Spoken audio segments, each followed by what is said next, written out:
Namaskar, this is the editorial of 23rd of May 2020 which is published in The Hindu और लिखा किसने है? जयंत प्रसाद जी ने। ठीक है, तो चलिए बगैर देर करते हुए स्टार्ट करते हैं। जब तक अगर आपने अभी तक सब्सक्राइब नहीं किया है तो please do subscribe the channel. तो lower the temperature diffuse the issue. ठीक है, लोअर द टेम्परेचर को कम किया जाए और इशू को क्या किया जाए? ख़त्म किया जाए। अब कौन से इशू के बारे में बात कर रहे हैं? ये बात कर रहे हैं हमारे इंडिया और नेपाल का जो रिसेंटली इशू रेज हुआ है उसके बारे में। The border trouble between India and Nepal is matter best handle bilaterally through the quite diplomacy. और एक शांत डिप्लोमेसी के थ्रू इस चीज़ को क्या कर लेना चाहिए? शांत कर लेना चाहिए इस इशू को। The inauguration of the road from Dharchula to Lipulekh by India Defense Minister Rajnath Singh 8 May has now been followed by Nepal charge claiming that the stretch passes through the Nepalese territory। ठीक है, तो जो road बना था China border पे, ठीक है, कहाँ दरचूला टू लीपू लेक में, वहाँ पे नेपाल ने कहा है कि जो स्ट्रेच हुआ वो नेपाल की जो टेरिटरी है उसमें हुआ है। This road follow the traditional pilgrim route for the Kailash Mansarovar Yatra. ये जो रास्ता है कैलाश मानसरोवर यात्रा के लिए प्रमुख है या उसी के थ्रू जाते हैं लोग। This is an arduous walk which I did in 1981, the year the yatra restarted after about 25 years when India and China agreed to reopen the pilgrim route via Lipu Lake. The conversion of the trekking route to a metalled route is a wound to the both pilgrim and traders। जब इन्होंने 1981 में यात्रा की थी, जो कि 25 साल बाद फिर से स्टार्ट हुई थी चाइना के एग्री होने पर, वो बहुत कठिन थी। ठीक है, तो अब जो रूट बना है वो दोनों ही पिलग्रिम्स हों या ट्रेडर्स हों, उन दोनों के लिए क्या है? वरदान साबित होगा। अब explaining the Nepal stand. Nepal किस हिसाब से क्लेम कर रहा है, उसका स्टैंड क्या है? The controversy has given Nepal prime minister KP Sharma Oli an opportunity to hide his government to incompetence and failure to meet the basic need of the people and divert attention away from the rising tide of opposition from within his own party. ठीक है, अब उनकी खुद की party में जो opposition हो रहा है या जो देश के खुद की माली हालत है या खुद की देश की जो प्राथमिक ज़रूरतें हैं, उन चीज़ों को पूरा ना करने के कारण जो KP शर्मा ओली ने इस इशू को नेपाल में उठाया है, जिसका कोई रेलेवेंस नहीं है और इससे उन्हें मदद मिलेगी खुद की कमियों को ढकने में। His intemperate remark in the Nepalese parliament are best ignored in the interest of preserving India-Nepal tie। और जो इनका जो असंयमी जो व्यवहार है या असंयमित रूप से जो टिप्पणी इनके द्वारा की गई है वो इंडिया और नेपाल के टाई को क्या करेगी? मतलब क्षति पहुंचाएगी। Nepal deploy its armed police at Chhangru close to the Kalapani in its Sudurpashchim में नेपाल ने अपनी पुलिस लगा दी है। ठीक है, while there is nothing untoward is deploying the armed police whose mandate is to man the borders of Nepal. It is the manner and timing of the deployment that raise the eyebrow in New Delhi। और ये कोई दिक्कत नहीं है कि मतलब नेपाल है उसके अपने बॉर्डर पर पुलिस लगाना कोई दिक्कत नहीं है, ये टाइमिंग का सवाल है। मतलब भारत को इस चीज़ से कोई दिक्कत नहीं कि उसने अपनी ट्रूप लगा दी, ये जो टाइमिंग है उस चीज़ से भारत को नाराज़गी हो रही है कि जब इसने रोड का वो अनाउंसमेंट किया, रोड का इनॉग्रेशन किया या उद्घाटन किया, उसी समय इन्होंने नौटंकी की। The Nepalese contingent was drop to the location by helicopter very visibly. और जो भी ट्रूप थे उनके हेलीकॉप्टर से वो मतलब वेरी विजिबली उन्होंने क्या किए? लैंड करवाए ट्रूप्स को। The Indo Tibetan border police is also located in Kalapani since it is close to the India China border.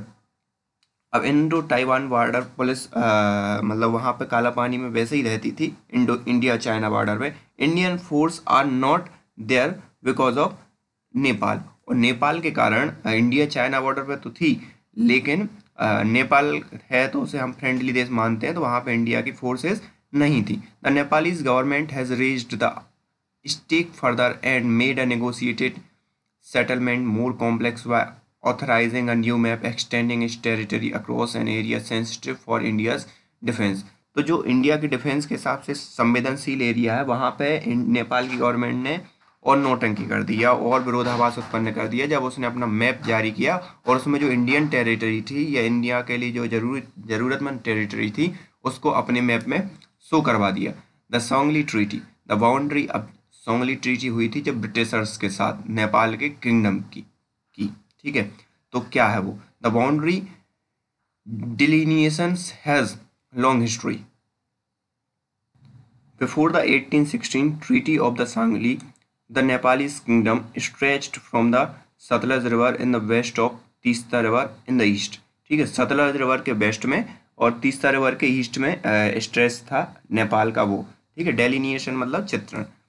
Nepal lost the Anglo-Nepalese war and resulting the treaty limited Nepal to its present territory। उस समय तक इतना बड़ा हुआ था लेकिन जब वो एंग्लो नेपालीज वार हारा या ईस्ट इंडिया कंपनी से हारा तो उसने नेपाल जो प्रेजेंट नेपाल है उस तक सीमित हो गया। The Sugauli treaty state that Raja of Nepal hereby ceded to the honourable East India Company in perpetuity all the under mentioned territory including the whole of the lowland between the rivers Kali and Rapti. जो भी काली और राप्ती के जो लो land थे या निचले हिस्से थे उन दोनों को ईस्ट इंडिया कंपनी ने को सौंप दिया था सांगली ट्रीटी के अकॉर्डिंग, वहां के राजा ने, नेपाल के राजा ने। It elaborate further that he Raja of Nepal renounce for himself, his heir and successor all claim to or connection with the countries laying the west of river Kali and engaged never to have any concern with those country or inhabitant thereof। और इन सब जो part सौंपे थे उससे नेपाल का कोई concern नहीं रहेगा या किसी भी प्रकार से नाता नहीं रहेगा। लेकिन present controversy has arisen since the Nepalese contest that the tributaries that join the Mahakali river and Kalapani is not the Kalapani river.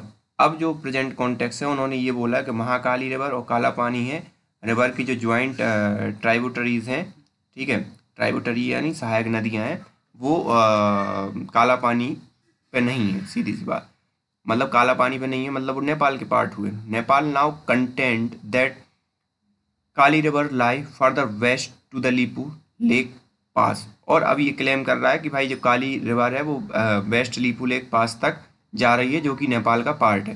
The British use the Lipulekh pass for the trade with Tibet and China, जबकि British इसका use जो Lipulekh का use China और Tibet से व्यापार करने के लिए करते थे। The survey of India map since 1817 shows that area of Lipulekh down to Kalapani as part of British India. और 1870 का जो सर्वे ऑफ इंडिया मैप है उसके अनुसार ये देखा गया, मतलब है कि जो कालापानी का लोअर रीजन है वो किसके लिए है, ब्रिटिश ऑफ इंडिया का पार्ट था। Both of the Rana ruler of Nepal and Nepalese king accepted the boundary and did not raise any objection with the government of India after India and independence. और उसके बाद ये दोनों जो राजा हुए या किंग हुए उन्होंने कोई कंसर्न स्वतंत्र भारत में नहीं दिखाया। As a reward for the military help rendered by the Jang Bahadur Rana quelling the 1857 uprising, the area of Nepalganj and Kapilvastu were restituted to the Nepal soon thereafter। ठीक है, अब बाद में क्या हुआ, 1857 में नेपाली आर्मी ने मदद की थी किसकी, ब्रिटिश इंडिया कंपनी की। तो उन्होंने ये दोनों पार्ट कपिलवस्तु और नेपालगंज दे दिए थे, मतलब खुशी में। The British did not return any part of Garhwal or Kumaon including the Kalapani area to Nepal. और फिर बाद में वो ब्रिटिश वापस नहीं आए, कालापानी के जो एरिया थे जो नेपाल को दे दिए थे वहाँ पे। India did not exist in 1816 when the Treaty of Sangli was concluded। और इंडिया का एग्जिस्टेंस नहीं था जब ये सांगली की ट्रीटी हुई थी। And India's presence border not just with Nepal but with many of its other neighbors were drawn by the erstwhile British regime. India inherited the boundaries of British India. It can't now unravel the history's past. और फिर भी India के और भी जो neighbours हैं वहाँ भी इंडिया क्या ब्रिटिश सर्स के द्वारा जो बाउंड्री बनाई गई थी उनको ही फॉलो कर रहा है। ठीक है। On the way of resolution the Nepal, अब रेजोल्यूशन कैसे होगा? The Nepal India technical level joint boundary working group was set up in 1981 resolve the boundary issue to demarcate the international border and to manage boundary pillar. By 2007 the group completed the preparation of 182 strip maps signed by the surveyor of the two sides, covering almost 98% of boundary all except to the two disputed area of Kalapani and सूस्ता। ठीक है। तो 1881 में एक working group बनाया गया, एक सीधी सी बात एक संस्था बनाई गई जिसने पूरे के पूरे नेपाल और भारत की बाउंड्री को क्या किया, देखा, आर्कोलॉजिकल सर्वे के हिसाब से मैनेज किया और 98% पार्ट क्या हुआ पे एग्री हो गए सभी लोग। बट कौन से दो पार्ट 2007 में वो काम कंप्लीट हो गया, बस कौन कौन से दो पार्ट बचे थे, कालापानी एंड सूस्ता, ये दो पार्ट को छोड़कर बाकी सब काम खत्म हो गया और दोनों एग्री हो गए। It also ascertain the position of 8533 boundary pillar, और इतने पिलर भी वहाँ पर लगाए गए। The remaining issue concerning the boundaries are not difficult to resolve unless they are caught up in domestic और इंटरनेशनल कंसर्न। और ये भी कोई ऐसे इशू नहीं थे कि मतलब इसे सॉल्व ना किया जा सके जब तक कि इंटरनेशनल और डोमेस्टिक चिंताएं ना बढ़े। The next step are to approval of the strip map by the respective government, the resolution of the difference of opinion over Kalapani and Susta and speeding up the erection damage missing border pillar। और अब next step क्या होना चाहिए कि इन दोनों ही borders को क्या कर लेना चाहिए, सॉल्व कर लेना चाहिए गवर्नमेंट्स को, और जो भी डैमेज्ड पिलर हुए उन सब बातों पे भी बात कर लेनी चाहिए क्योंकि उससे पूरी की पूरी चीज़ें सिर्फ बढ़ रही हैं, उससे समाधान नहीं हो रहा। India has successfully resolve far more intractable border issue with Bangladesh not so long ago covering both the land and maritime boundaries. ठीक है। अब मैरीटाइम बाउंड्री मतलब समुद्र तटीय सीमाएं और लैंड वाली सीमाएं जो हैं, तो बहुत से ऐसे जो बांग्लादेश के साथ जो ऐसे डिस्प्यूट थे जिनको टैकल करना बहुत वो था, उस सबको भी इंडिया ने सॉल्व कर लिया। The land boundary settlement require an exchange of territory and adverse possession of two countries, including the transfer of population and constitutional amendment number 100 by May 2000 to give effect of 1974 India Bangladesh land boundary agreement। ठीक है। अब land boundary agreement के through क्या होता है कि जब आप करते हो तो बहुत सी ऐसी टेरिटरी देशों में अदली बदली जाती हैं, लोग अदले बदले जाते हैं। ठीक है। तो 2015 में जो 1974 का India Bangladesh land boundary agreement था उसको क्या कर लिया गया, एक्सेप्ट कर लिया गया। The maritime boundary issue was even more difficult, जबकि जो समुद्र तटीय हैं वो बहुत ज़्यादा डिफिकल्ट होते हैं इन सब मामलों में। India agree to go the Hague based permanent court of arbitration knowing well that the court applied the principle of equity, India would lose up to the 4/5 of disputed area as India has established its claim on a baseline took into account the curved nature of India-Bangladesh shoreline, thus boxing Bangladesh maritime claim to within India and Myanmar border. The court ruling accepted much of Bangladesh claim despite the Indian member of tribunal giving an adverse entry, the government of India accepted the ruling।